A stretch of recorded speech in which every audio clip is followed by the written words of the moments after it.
Hello, Mzansi. Welcome to it. It's Game On, brought to you, of course, by Hollywood Bets, and a special show we've got for you this week, including a special interview later on in the show with a legend wearing the number 10 out at the Orlando Pirates years ago. I'll leave it at that for now. Of course, we'll have Jerry Skosana, who will be talking all things local, and starting off with Shane McGregor, talking what's happening out in England. And it's been an interesting start to the season.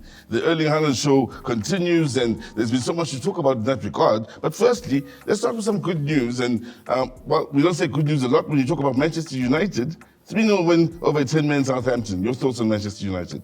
That's a good win. Yeah. Anyone's a good win. You know, playing against 10 men or not, it's a very good win. You know, they got to turn it around sooner or later, but the jury's still out about them. We've got to just wait until they're consistent, getting the goals on a consistent basis. For me, I'll just hold on to that.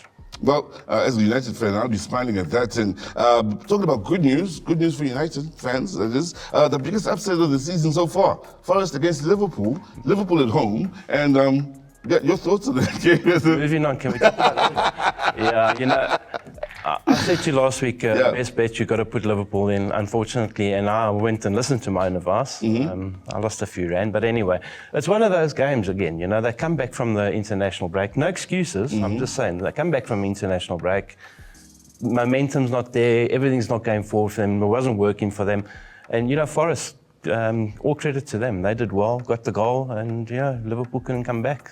We spoke about this break at the start of the season, and for teams like Liverpool and City who were rolling along nicely, it can disrupt the rhythm, so to speak, yeah? Yeah, you got players coming from all over the world, you know, and that's the big problem. They're going to get in, they're going to have half a training session, a small little training session, and then straight into the game. It always affects you, but it's the same for all the teams, basically. Forest don't have that many players, so it did help them, but no excuses. Liverpool were not good enough on the day. Salah was a disappointment, put it mildly. Brentford gets off to a good start against Manchester City, but as we mentioned at the start of the show, the Erling Haaland show just continues. Yeah, you know, Haaland, what can you say about him? Scoring goals for fun.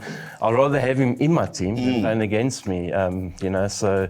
What a man. I mean, I don't care what people say. They say he can't play, he hasn't got the skill. It doesn't matter. He scores goals, and that's the main thing. That's what every team in the world is looking for, a goal scorer.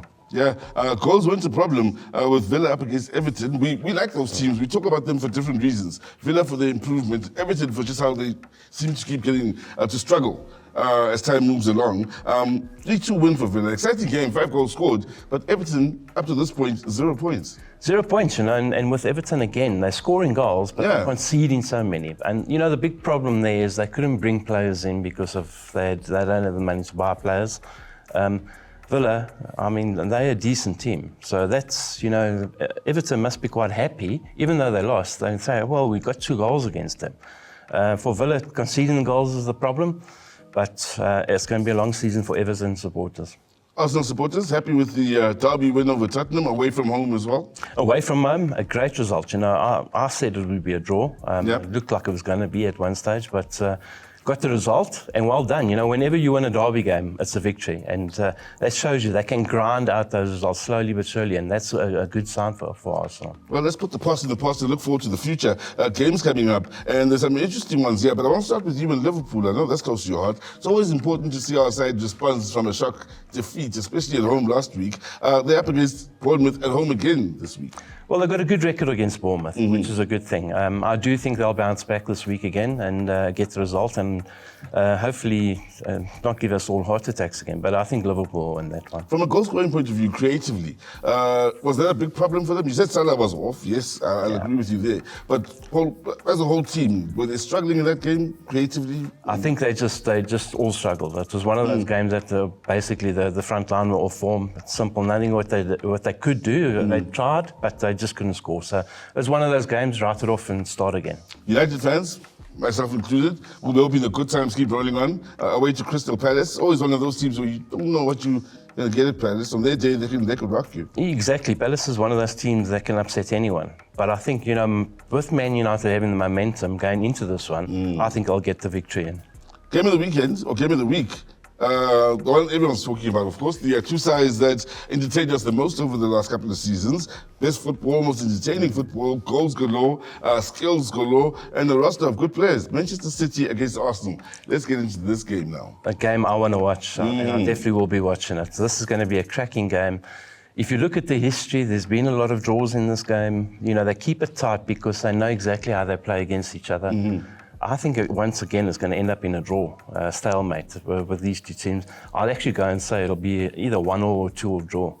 I just feel that both sides have got too much to lose at this early stage of the season, and I think it'll be very tight up there. So a draw for me. For Arsenal, after the loss a couple of games ago, to bounce back in the derby against Tottenham.